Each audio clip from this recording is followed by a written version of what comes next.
कळंब येरमाळा मार्गावर भीषण अपघात, चालकाचे नियंत्रण सुटल्याने गाडी सार्वजनिक बांधकाम विभागाच्या कार्यालयासमोर धडकली.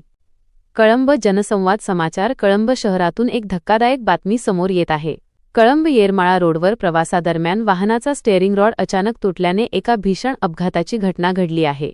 सुदैवाने या अपघातात मोठी जीवितहानी टळली असली तरी वाहनाचे मोठ्या प्रमाणावर नुकसान झाले आहे. नेमकी घटना काय? मिळालेल्या माहितीनुसार MH24AF 5580 या क्रमांकाची गाडी कळंब शहराकडून येरमाळ्याच्या दिशेने जात होती. गाडी सार्वजनिक बांधकाम विभागाच्या PWD कार्यालयासमोर आली असता अचानक गाडीचा स्टेअरिंग रॉड तुटला. यामुळे चालकाचे गाडीवरील नियंत्रण पूर्णपणे सुटले आणि गाडी रस्त्याच्या कडेला असलेल्या परिसरात जाऊन जोरात धडकली.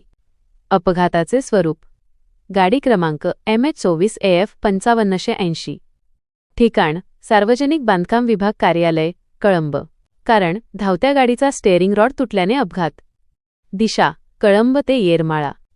अपघाताचा आवाज ऐकताच परिसरातील नागरिकांनी मदतीसाठी धाव घेतली.